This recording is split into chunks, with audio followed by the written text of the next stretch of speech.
Shalom from Jerusalem.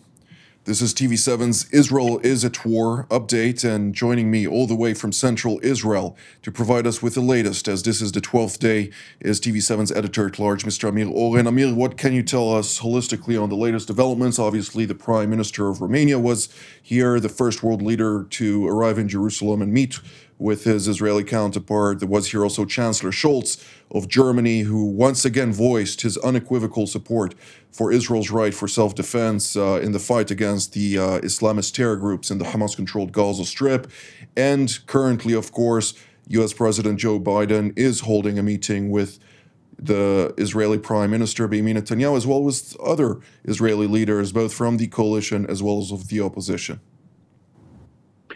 So, yes, the last 24 hours were overshadowed by two interlinked events. One is the visit by President Biden a few hours in Israel. They were supposed to be followed by a flight to Amman, Jordan, and a conference there with the leaders of Jordan, Egypt, and the Palestinian Authority. And this has been canceled due to the other event, and that is the explosion at one of Gaza's hospitals, Al-Ali. More on that, of course, later. And President Biden has come to Israel in order to meet not only with Netanyahu, which he has done in a closed meeting accompanied by Secretary of State Blinken and National Security Advisor Sullivan. On his side, Netanyahu with two of his close associates, Dermer and Hanegbi, but also with the broader war cabinet. And we will probably have a readout a bit later regarding these talks. Now, on the flight over, one of Biden's spokespersons, Admiral John Kirby, said that while Netanyahu is coming over to show solidarity and support with Israel, he will also have tough questions for the Israeli government regarding its planned moves, including the ground incursion into Gaza, the humanitarian situation in Gaza, and the hostage issue, which is paramount to the president, because there are American nationals among the 200 or so abducted people. Brief correction, reference, of course, to Biden, not to Netanyahu. That was a misspoke. Let's turn to Brigadier General in Reserve Doron Gavish, who is the IDF's commander of the Israeli Air Force Task Force for Missile and Air Defense. General Gavish, thank you for joining us today as well. And I'd like to immediately ask you to provide us with an operational update. What is the latest that you can provide us with? Thank you, Jonathan. And but you know, maybe just before talking about the operational situation and also referring to what was just mentioned by Mr. Amir Oren, I think that you know, we might need to remind everyone how all this started. It didn't started by us attacking the Hamas in the Gaza Strip. All of this started by literally thousands of Hamas terrorists penetrating the Israeli border during our holiday Sabbath, literally butchering people, chopping heads of some of our soldiers, raping women, and you know, the horrific pictures that are continuously are coming even now that we are almost 2 weeks after this, and you know, seeing a Israeli woman that was burned while she was alive, and everyone is around her and clapping hands. I mean, it's unbelievable. We are fighting against savages. We said Hamas, it's Daesh, and you know, I just wanted to start with it because with the time, I feel that people still have to remember why we started all of this.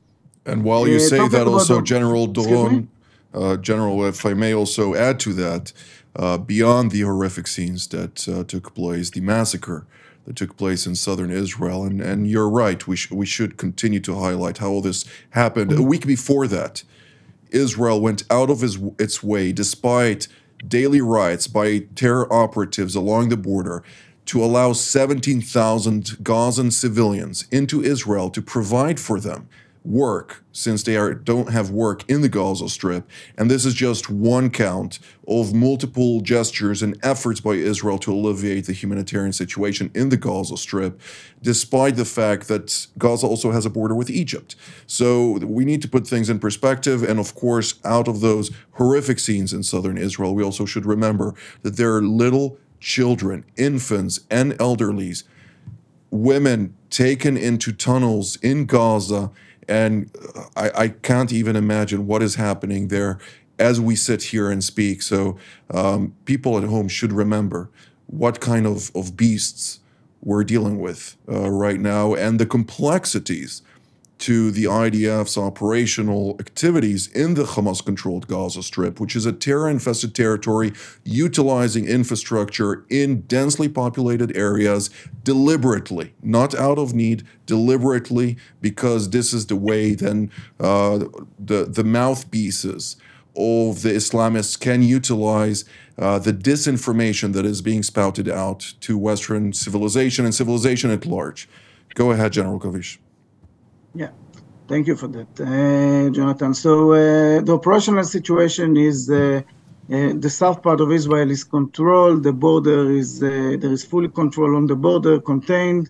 The area is contained. The border is controlled, and of course, the Israeli Air Force strike are being done continuously in the Gaza Strip. Striking against Hamas targets. Again, we have to highlight it, of course, after what we saw yesterday. And we have today with us Colonel Yerozen, that is a distinguished pilot in the Air Force, and I'm Brigadier sure that he would elaborate a little bit more about it. But the Israeli Air Force strikes are there against the Hamas. We are not attacking civilians. We all saw it today. All the intelligence was out that the hit that the hospital got was from their own rocket. So this is for the Gaza Strip. Also, of course, the IDF forces. We have to remind again that 350,000 Israeli reservists were recruited to the military during the last few days, being deployed to the south and to the northern part of Israel. So we are there looking to the north and to the east, preparing to any situation that might come. We don't war a full-scale war, but we are fully prepared for this option. The situation in the northern border with the Hezbollah, it is still under the war threshold. We see some atrocities. We see them trying to shoot some rockets, to send some UAVs, but all of those are being taken care of by the Israeli Air Force and the IDF. We intercepted the rockets, and of course we intercepted the UAVs. And so, in general, in this arena, we are under the war threshold. But again, I highlighted, we don't take any chances. We were surprised once. We are not going to be surprised again. So the IDF is in full scale, also in the north, preparing himself. And if there would be a misjudgment that would be done by the Hezbollah, the IDF would react to it, and very, very strongly. So this is for it. We all the time mention the cooperation that we have with the United States, of course, from the political level. Biden was here, but we have to highlight that also military to military, the IDF, the Air Force, with the CENTCOM, and also with EUCOM. We are in a very good contact. The deployment of the carrier Ford, we all know that is already in operational deployment, together with some ballistic missile defense ships and so on. The United States is helping Israel with some ammunition that is needed here. This is also something which is occurring. and the commanders are continuously talking to each other in all levels. Going back also to the Hamas, we have to remember that the Hamas is continuously shooting rockets toward the cities of Israel. Also to, of course, to the south, but also to the center of Israel. We see it every day toward Tel Aviv, Rishon LeZion, Ramat Gan, all around the mid part of Israel. They shot also toward Jerusalem.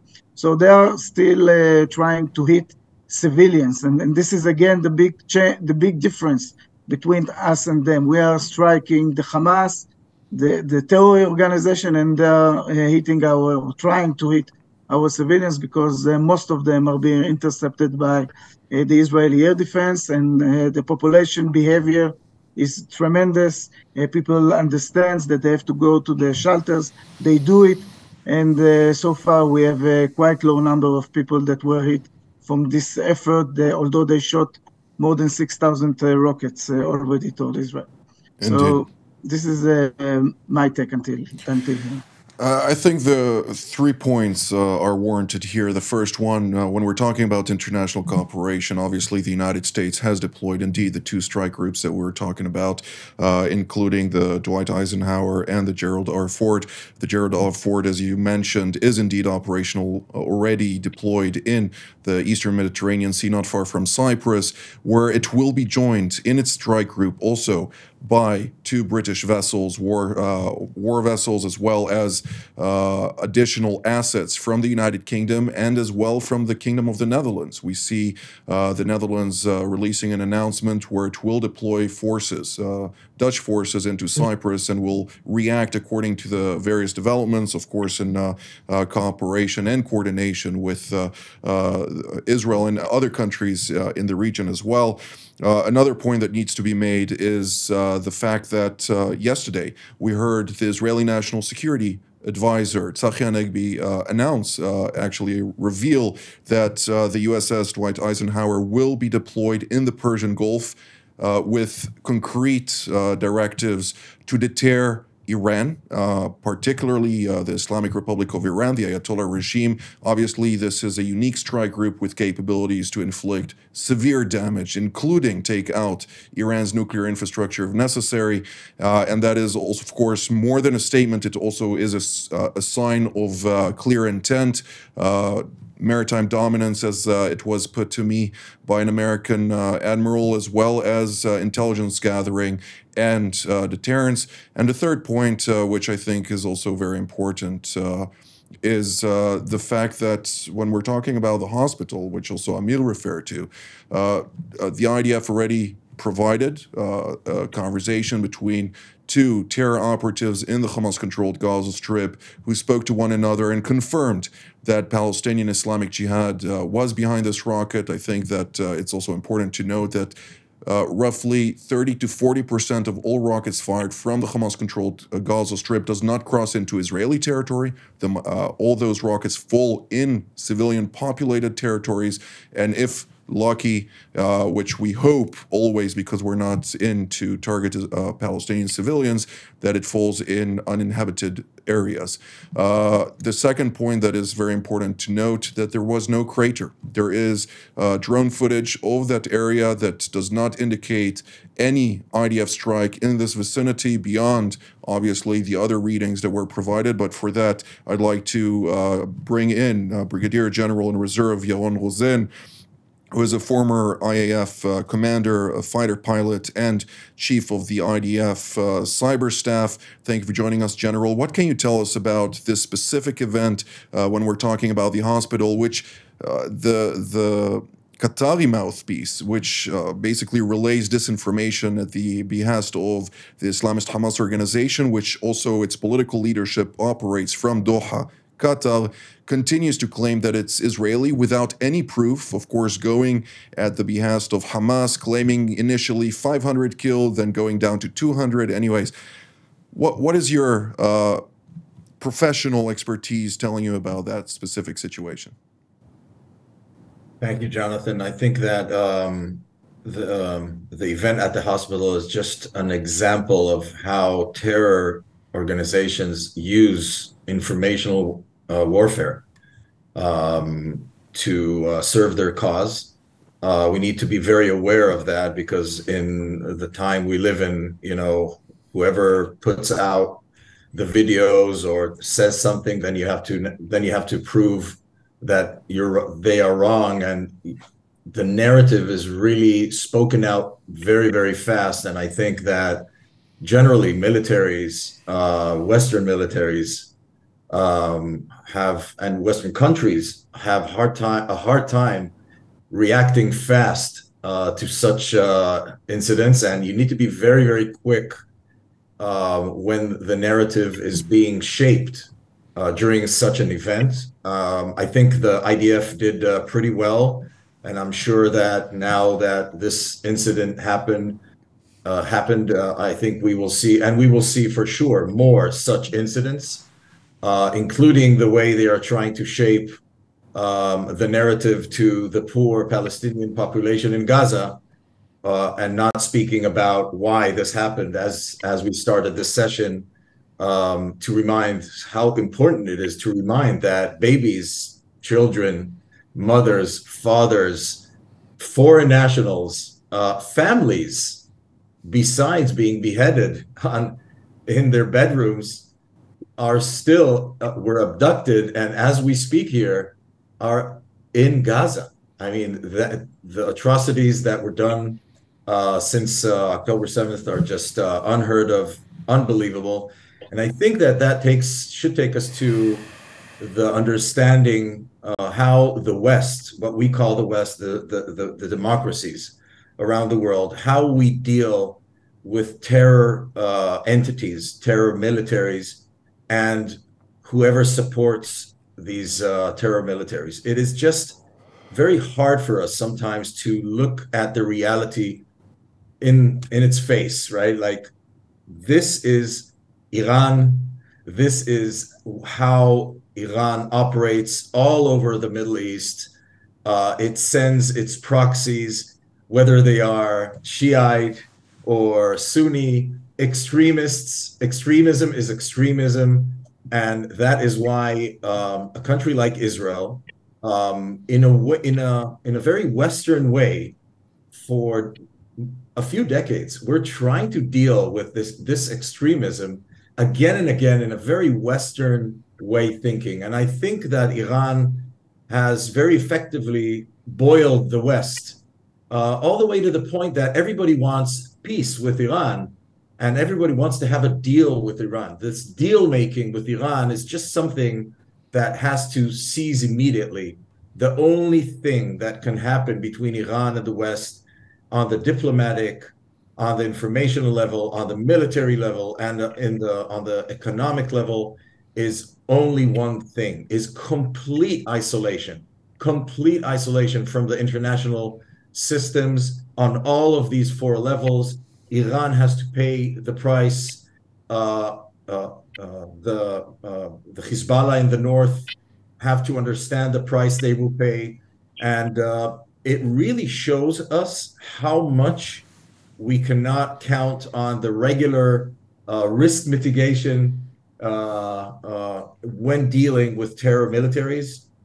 So I think Israel right now has a huge challenge, both in resolving the hostage situation on a national level, hostage situation. It's not just one or two people that we need to get out of there. We need to free the Palestinian people in Gaza from the Hamas.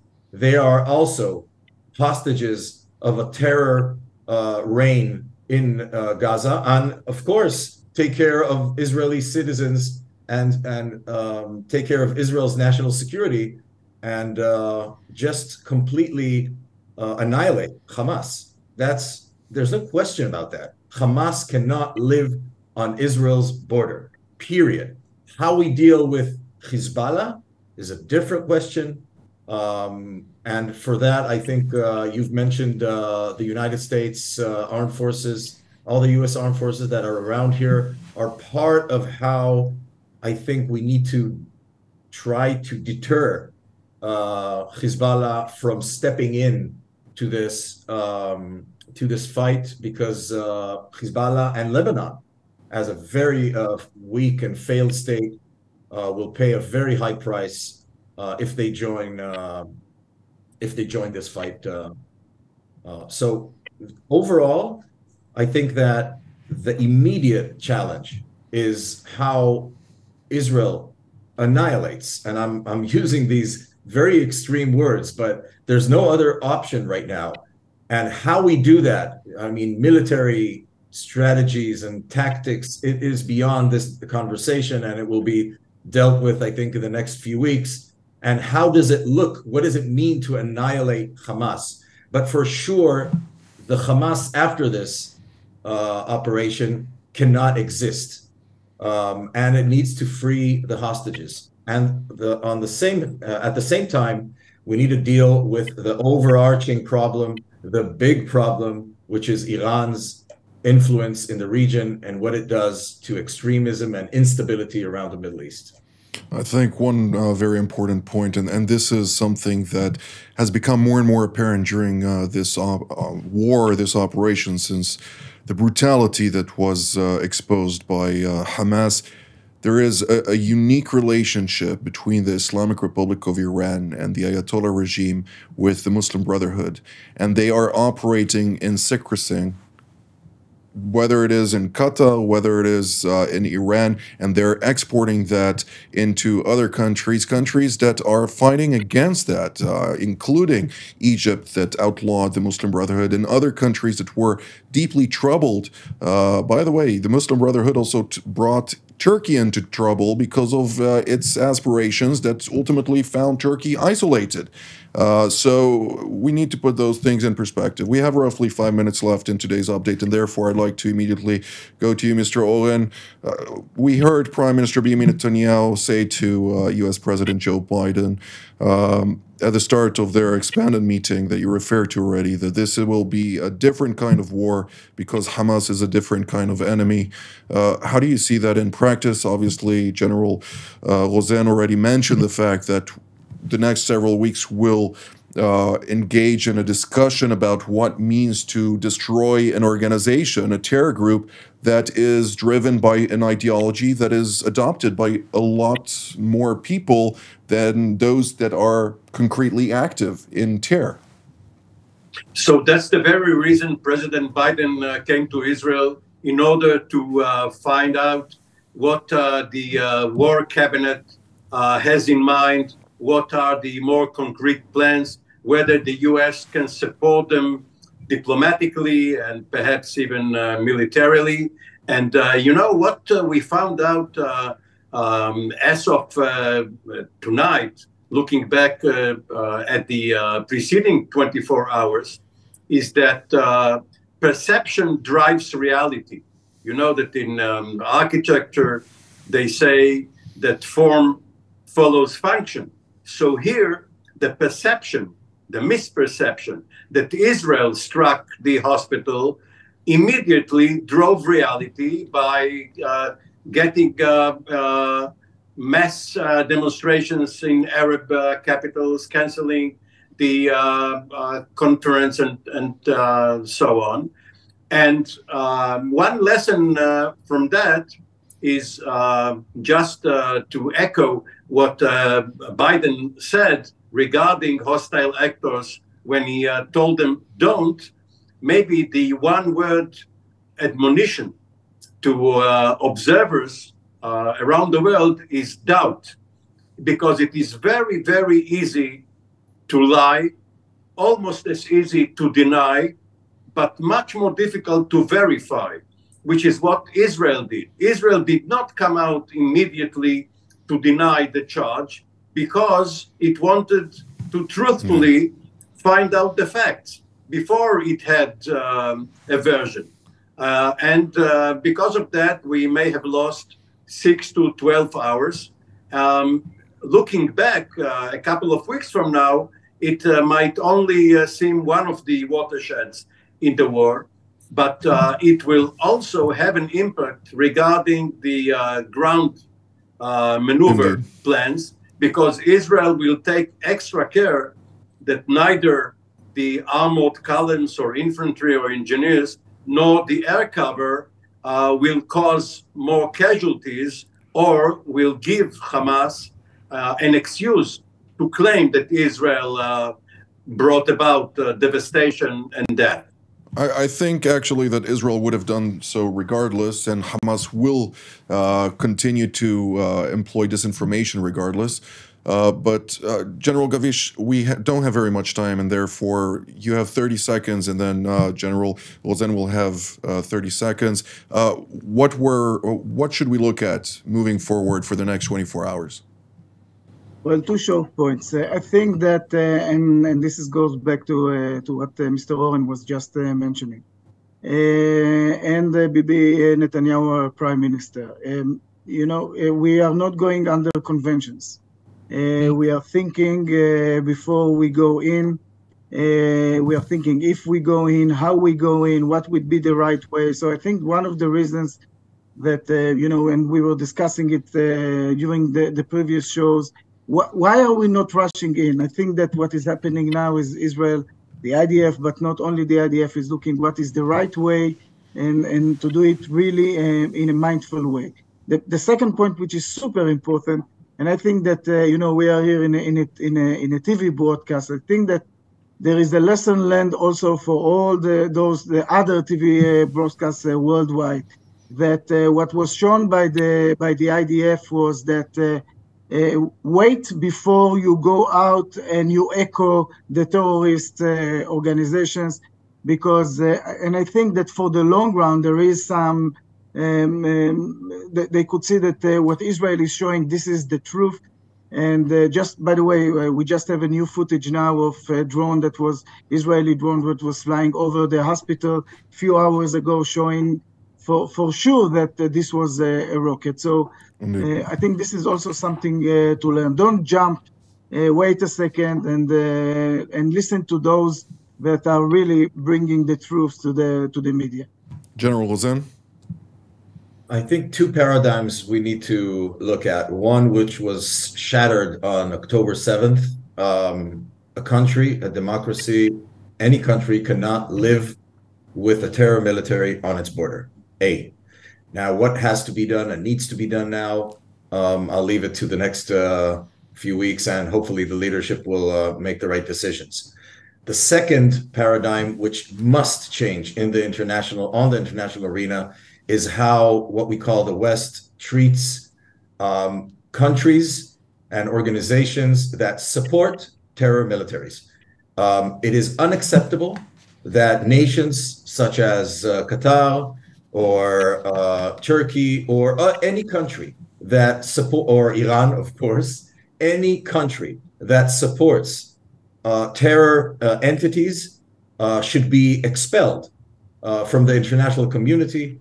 And from history, we know that one of the most important things is external support. If we cut the external support, we can suffocate these terror entities and bring end to all of this suffering of so many people on both sides.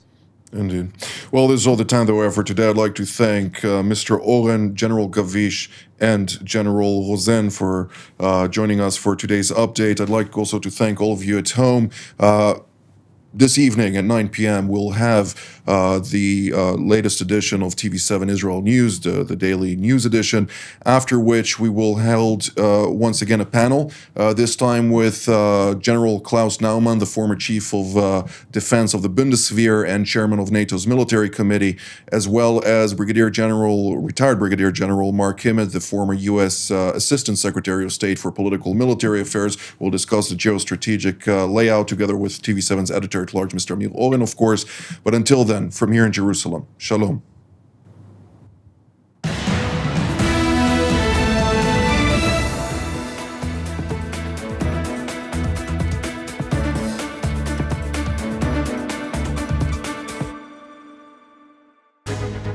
My name is Doron Gavish, and my background, 30 years of serving in the Israeli Air Force. My last job, I was the commander of the Israeli Air and Missile Defense. during the introduction of the Iron Dome to the defense of Israel. All of this allows me really to be part of the team here in TV7. It is super important to have such a platform. We talk about the global situation, we talk about Israel and those different angles which are relevant to the discussion.